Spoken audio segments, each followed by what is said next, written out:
unresolved conflicts. When you are having conversation and you have not concluded, if there's a discussion about a particular subject, make sure you finish that conversation and don't make reference to what has happened in the past. Oh, you did that last. I remember on the 18th. Remember that on the. You are remembering what has been discussed, and if you have had an argument or a discussion, make sure you resolve it. If you are having a discussion about the students' school, about something, about what you're going to buy, about anything, make sure you resolve it. Don't carry it to the following day or to the next month. It's up to our parents. Not because our mothers are quiet, but they didn't have a choice. They'll be quiet. And they're depending on the man. But things have changed. When you get married, it's stage by stage. When you are just only two of you, romance, that's one stage. The moment the child comes in, everything is changed. It's changed the dynamic of your marriage. Resolve issues and let it end there. Number 3, lack of boundaries. Lack of boundaries. When boundaries are not respected, it can lead to feelings of invasion. It can lead to discomfort. It can lead to emotional or physical abuse. And the truth is, we all have our boundaries. Every one of us. Sometimes people think, oh, because now I'm married, I have no boundaries. You can do whatever you like to me because you are my husband, and I can do whatever I like to you because I'm your wife. No, boundaries are not respected. So looking to see, what is my husband's boundary? What is it that is a deal breaker for him? What is it that I must not do? Because I think that's the big one. What is it that I must not do? What is it that I will do to him that will make him feel less of a person? What is it that he will do to me that will make me feel less of a woman? Control and power struggles. This is another thing that causes that makes the house toxic.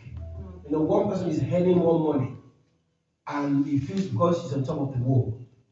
And then especially men, you don't want any money now, you feel that you're on top of the world and the table turns. So control and power struggles are part of the things that makes the environment. Because now you've got a better job now, I can no longer cook anymore. Now you've got a better offer now, I can talk to you anyhow, I don't have time for you anymore. Another way is when one person is trying to lord things over the control, giving instruction. They feel they have more, they feel they have higher authority, power, higher authority than the other. So number 4, another one that causes toxicity in marriage is negative emotional patterns.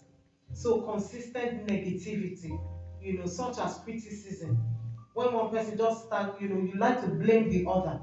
There's some people that they don't see anything good in their partner. Everything is always negative.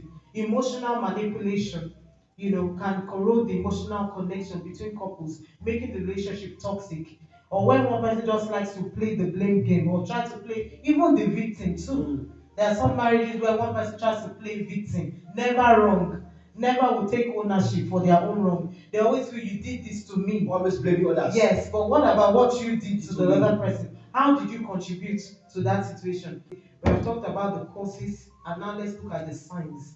So how do we know that this marriage is toxic? Incessant nagging, fights, and arguments, where every conversation must degenerate to an argument. There's no conversation that will not lead to an insult. It has become part of them. Incessant nagging, fights, and argument. Number 2 sign of toxic marriage, when people avoid meaningful conversations. They don't want to have any meaningful conversations. They don't want to plan about anything. They're looking forward to something or not. It's none of my business. I don't want to discuss with you where I'm going. I don't want you to have an idea. These things are happening in our world today. Number 3, gaslighting. Gaslighting, which is a form of psychological abuse. Manipulation. The abuser's aim is to make the other person feel less. Or isn't that a shame, really, in a marriage? That you just have a plan that this person must have self-doubts. And even when they are saying something, you pretend as if it makes no sense. You just think, wow, is that how you talk? What you are saying doesn't make any sense. The reason is the other person is trying to gain power, gain control over the spouse. Then the next one, number 4, deliberately missing quality time. Some people don't know that this is a sign of toxicity. Yes. When the person would rather spend more time with friends than their spouse, it's a toxic sign. Because you have to look forward. If there's something that's healthy about a home, is that you want to look forward to spending time with your spouse. When it becomes a case where you are constantly looking forward to spending time with somebody else or avoiding quality time, you are missing dates on purpose. You have a plan that you're going to go out at 6. You change the plan without consulting your spouse, or you just avoid their calls. I've been in counseling sessions where people will say, you were actually on WhatsApp, I sent you a message on WhatsApp, but you deliberately did not reply. Toxicity is not just something just say, oh, something to overlook. No. Respect and devalue. We can disrespect our spouse, your husband and wife, with abusive tactics that can leave them feeling unworthy, isolated, confused. It can involve assigning exaggerated negative quality to a partner while disregarding the good. It is to disrespect somebody, making them feel devalued, as if they don't worth it, unworthy. Thank you. Passive aggressiveness. This one is very common in our community. You are saying something and you are saying it indirectly, indirect insult. Insulting someone indirect, and then you say, "Well, I didn't say it," but that's what you said. Passive aggressiveness or backhanded compliments. Words like, "I didn't expect such a thing from you," so I didn't expect such a brilliant idea from you. Wow, that's an insult. And in this community, they use this a lot, backhanded compliment. "I didn't expect this fantastic work from you. Why didn't you just stop there and say, well done?" Rather, they'll say, "I didn't expect this fantastic work from you." Wow. As if what that means is that you are dumb. "I didn't expect that you can produce this quality of work." Why not say, well done? Why not just admit? Or your wife has done something well. "Oh, I didn't know that you can cook like this." Wow, for the first time in our marriage. That's awful. Why don't you stop at, "I didn't expect that you cook, you take your time and do this, well done." Rather than say, "Oh, I didn't expect for the first time in our 15 years of marriage, you managed to cook." It's very annoying. That's gaslighting, that's an insult. It's emotionally damaging. So the words that you speak that will make them doubt themselves or their abilities, or not even recognizing. If your spouse has done something well, recognize it. Appreciate them. Yes, appreciate them. There's nothing wrong. Fantastic, you did an amazing job. Rather than focusing on what they can't do right. Because whatever you focus on will just be magnified. You will never see anything good in the person.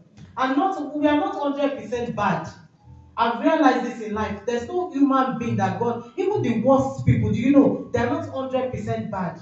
But what happens with us is, we always say that people should not have more bad than good anyway. But we must not just focus on people's wrongs. What is that one thing that the person has done? Or even giving them silent treatments. We're still talking about backhanded compliments. Giving them silent treatments. "How are you?" "Fine." "What is it?" "Nothing." "Have you eaten?" "No." Things like that. It causes toxicity in the marriage. Excuses for poor behavior. That's another one. When someone is making an excuse for poor behavior, your spouse has told you, yes, they've told you that they don't like something, but you keep doing it and you make an excuse for it. Subtle criticism, stonewalling, mind game, name calling. Yes, most of us come from a background where name calling is the other. In fact, name calling was the way our mothers used to correct us. Look at your head. Rather than saying, "Why didn't you?"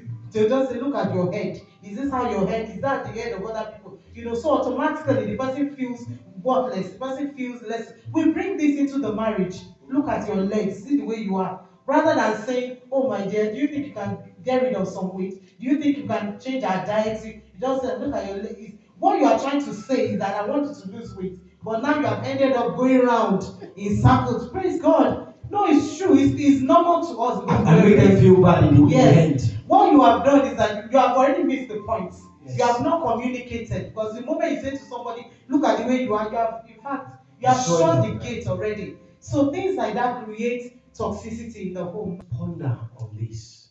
And this, we are not limiting this just to marriage. Children, I want you to understand as well. Don't let anybody tell you that you are not worthy. Don't let anybody tell you that you should just stick with insults. Don't let anybody look at you and say you are not good. Don't let them make you feel bad. Don't let them make you feel bad for having boundaries. Don't touch me this way. I don't play like this. Don't do this to me. No, I don't accept this. There are many people out there that they are terrible people. Don't let people talk you down. Don't let people make you so depressed. Don't let people make you that you are worthless. You are wonderfully and fearfully made.